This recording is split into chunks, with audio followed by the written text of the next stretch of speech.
What's up mga viewers? Welcome back to my channel. In this experiment, we will tackle the two universal logic gates, the NAND gate and the NOR gate. So, ano nga pala ang universal NAND gate? A universal logic gate is a logic gate that can be used to construct all other logic gates without the need of any other gate type. NAND gate is designed by combining the AND and the NOT gates. And the NOR gate is designed by combining OR and NOT gate. In this experiment, we will use the following materials: a 7400 NAND gate, 7402 NOR gate, 7404 hex inverter gate, 7408 AND gate, and a 7432 OR gate.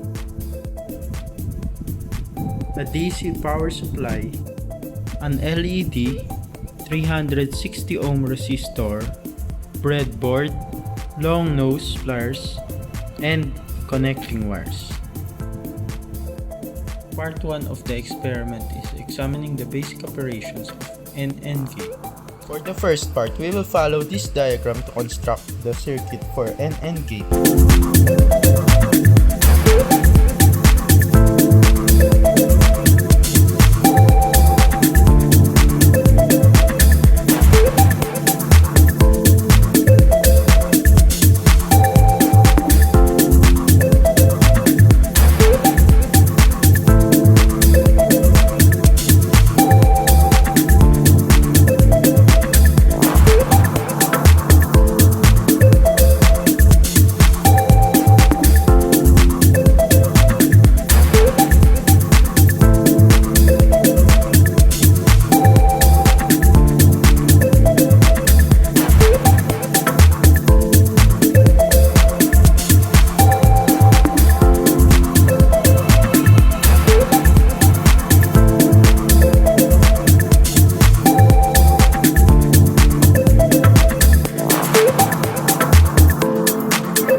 Shows that the output will only be 0 if both inputs are 1. Part 2.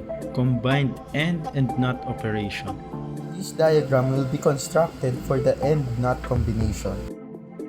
For the second part, we will combine the AND gate and the NOT gate, and let's find out if it will be the same with the NAND gate.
As we can see, the results for the AND-NOT combination is the same with the AND gate.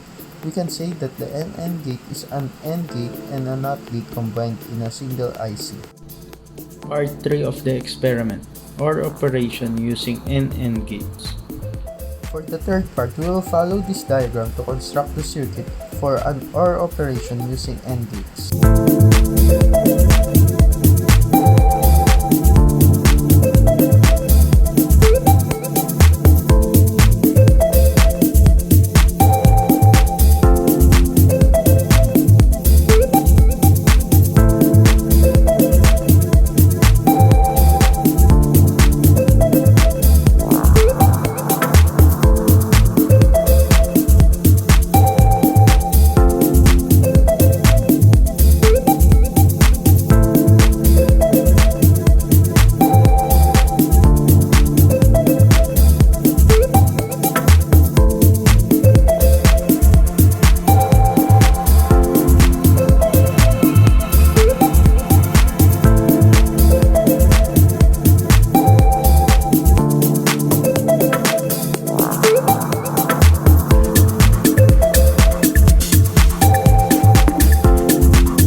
That NAND gate can perform the OR operation by using only one gate.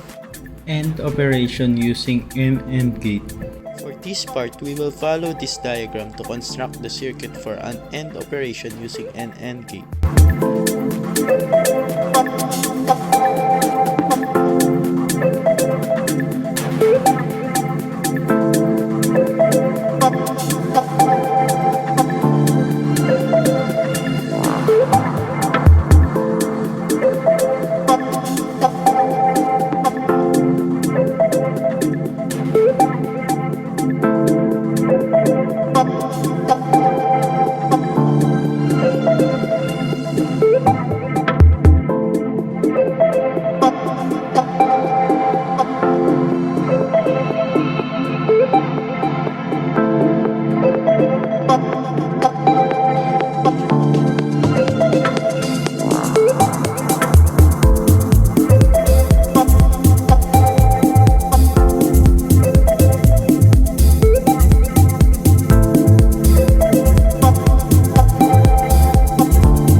Shows that AND gate operation is possible using an AND gate.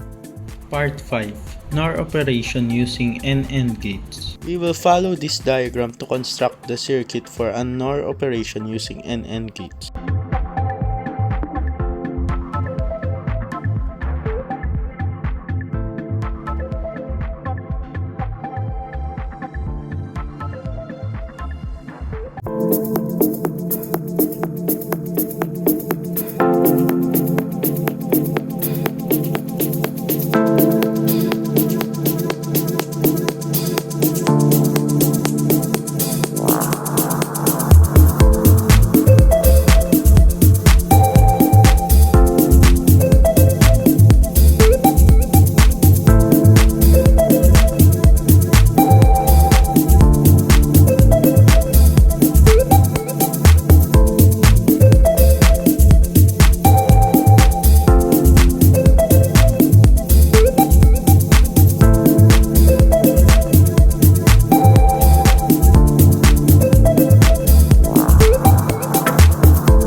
will be 1 if both inputs are 0, and it will be 0 if there is at least a single 1 input. Part 7. AND operation using NOR gate. For this part, we will follow this diagram to construct the circuit for an AND operation using NOR gate.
Output will only be 1 if both inputs are 1. We can say that the AND operation is possible using NOR gate. An AND operation using NOR gate. For the last part, we will follow this diagram to construct the circuit for an AND operation using NOR gates.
Output will be 1 if both input is 0 and if there is a single input that is equal to 1.